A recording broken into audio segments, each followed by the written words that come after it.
the terrifying lives of young slaves in ancient Rome. Picture this. You're walking through the bustling streets of ancient Rome at the height of the empire. The marble columns gleam in the Mediterranean sun. Senators stride past in their togas, and the air fills with the sounds of commerce and conversation. But look closer, and you'll notice something that defined Roman society more than any military conquest or architectural marvel. Nearly 1 in 3 people you see isn't free. Welcome back to Chapters in History. I'm your host, and today we're diving into one of the most complex and brutal aspects of ancient Roman civilization: slavery. If you're new here and love exploring the darker chapters of history, make sure to subscribe and hit that notification bell so you never miss our deep dives into the past. But here's what might surprise you. Roman slavery wasn't just about chains and whips. It was a sophisticated, terrifyingly efficient system that could make a person property one day and a wealthy citizen the next. Some slaves lived in conditions worse than animals, while others wielded more power than free citizens. How is that possible? And why did the system become the backbone of the greatest empire the world had ever seen? Stay with me, because the reality of Roman slavery is far more complex and shocking than you might imagine. Chapter 1. The scale of Roman slavery. To understand how slaves were treated in Rome, we first need to grasp the sheer scale of this institution. Modern historians estimate that at the height of the Roman Empire, slaves made up between 30 to 40% of the population in Italy. That's roughly 2 to 3 million people living in bondage. But these weren't just numbers on a census. These were human beings torn from their families, captured in wars, or born into a life they never chose. The Romans acquired slaves through 3 main methods: military conquest, piracy, and kidnapping, and natural reproduction within slave households. When Roman legions conquered new territories, they didn't just claim land, they claimed people.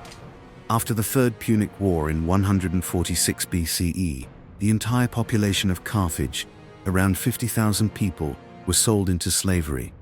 It was systematic, efficient, and absolutely devastating. The slave markets of Rome were as common as our modern supermarkets. The largest was the Subura district, where human beings were displayed, examined, and purchased like livestock. Potential buyers would inspect slaves' teeth, muscles, and scars to determine their value. Fresh captives wore signs around their necks listing their skills, origin, and any defects. Chapter 2. The hierarchy of bondage. Here's where Roman slavery gets complicated. Not all slaves were equal. Roman society created a complex hierarchy that determined how a slave would be treated, and it could mean the difference between a life of luxury or a death sentence. These men and women lived in barracks, worked from dawn to dusk, and were literally worked to death. The Roman writer Columella recommended that agricultural slaves be kept in underground prisons at night, chained and guarded. Their life expectancy was brutal. Most died within a few years. Then there were the industrial slaves be kept in underground prisons, minings, construction workers, and most died within a few years. Condemned to the gold and silver mines of Spain or the marble quarries of Greece, they were expected to die in service. Ancient sources tell us that mining slaves were branded on their foreheads and kept in chains even while working. The mortality rate was so high that mines required constant streams of new slaves.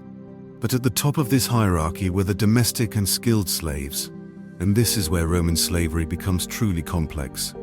These slaves often lived better than free poor Romans. Household slaves in wealthy families received education, medical care, and sometimes even allowances. Some became teachers, doctors, secretaries, and financial managers for their masters. The most privileged were the imperial slaves, those owned by the emperor himself. These individuals could accumulate enormous wealth and wield significant political influence, even while technically being property. Chapter 3. Daily life and treatment. So what was daily life actually like for a Roman slave? The answer depended entirely on luck, skill, and circumstance. For household slaves in wealthy Roman homes, life could be surprisingly comfortable. They lived in the master's house, ate similar food, and often formed close relationships with the family. Some were treated almost like relatives. They tutored the children, managed the household finances, and were trusted with family secrets. But don't mistake comfort for freedom.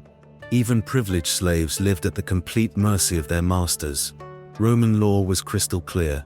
Slaves were property, not people. Masters could beat, torture, or kill their slaves without legal consequence. The threat of violence always loomed, even in the most benevolent households. Roman masters used both rewards and punishments to control their slaves.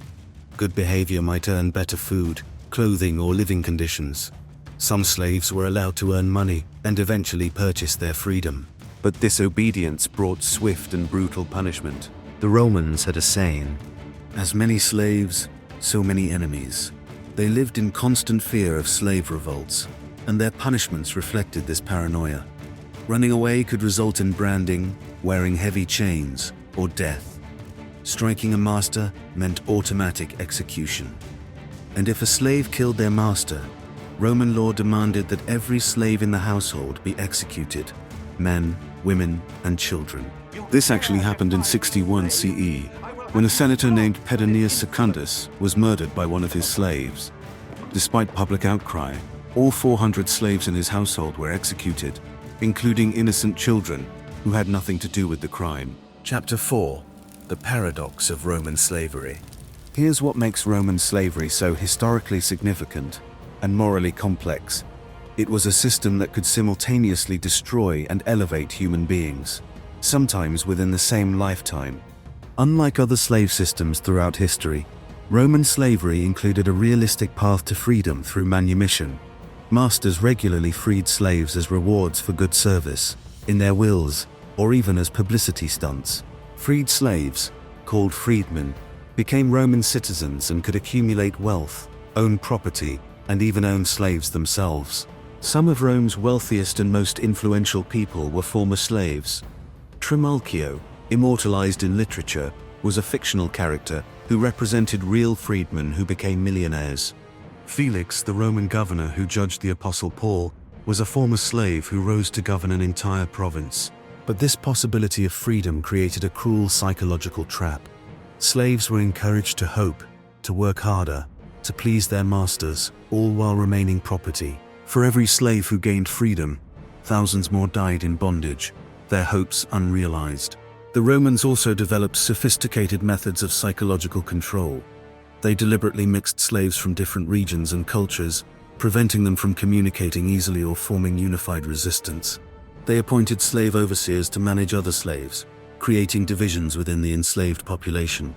They offered small privileges and freedoms that could be revoked at any moment, keeping slaves in a state of grateful dependence. Chapter 5. Resistance and Rebellion. Despite the system's oppressive nature, Roman slaves never stopped resisting. Their resistance took many forms, from subtle acts of defiance to massive armed rebellions that shook the empire. Daily resistance was common but dangerous. Slaves would work slowly, break tools accidentally, steal food, or help other slaves escape. These small acts of defiance were punishable by death, but they persisted throughout Roman history. The most famous resistance came in the form of major slave revolts. The Third Servile War, led by the gladiator Spartacus from 73 to 71 BCE, nearly brought Rome to its knees. Spartacus and his army of escaped slaves defeated multiple Roman legions and controlled much of southern Italy for 2 years. When the rebellion was finally crushed, the Romans crucified 6,000 captured slaves along the Appian Way, a road that stretched for 120 miles. The crosses served as a warning to other slaves about the price of rebellion, but they also revealed Rome's deep fear of the people they held in bondage. These revolts terrified Romans because they exposed the fundamental weakness of their society. An empire built on slave labor was always vulnerable to those who had nothing left to lose. Chapter 6. The Legacy and Conclusion. Roman slavery wasn't just an economic system, it was the foundation upon which one of history's greatest empires was built. The wealth that funded Roman armies, the leisure that allowed for Roman culture, and the labor that built Roman monuments, all depended on human bondage. But what made Roman slavery particularly insidious was how it normalized and systematized human ownership. The Romans created legal frameworks, social customs, and cultural attitudes that made slavery seem natural and inevitable. They developed methods of control and exploitation that would influence slave systems for centuries to come. The treatment of slaves in ancient Rome reveals something profound about human nature and power. It shows how societies can create elaborate justifications for cruelty, how individuals can be both victims and perpetrators, and how systems of oppression can persist, even when they contradict to society's stated values. When we look at Roman slavery, we're not just examining ancient history, we're confronting questions that remain relevant today. How do societies justify inequality? What happens when human beings are reduced to economic units? And why do systems of exploitation prove so difficult to eliminate? The Romans believed their empire would last forever, but slavery helped plant the seeds of its destruction. The economic dependence on slave labor made Rome vulnerable to disruption.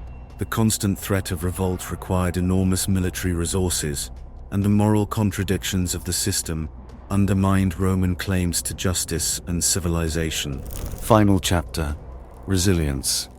The story of Roman slavery is ultimately a story about human resilience in the face of systematic dehumanization. While millions suffered and died in bondage, they never stopped asserting their humanity through resistance, relationships, and the simple act of survival. Understanding this history helps us recognize similar patterns in our own world and reminds us that freedom is never guaranteed. It must be constantly defended and extended to all. If this exploration of Roman slavery has given you new insights into ancient history, hit that like button and subscribe to Chapters in History for more deep dives into the complex realities of the past. What aspect of Roman slavery surprised you the most? Let me know in the comments below. Until next time, keep exploring the chapters that shaped our world.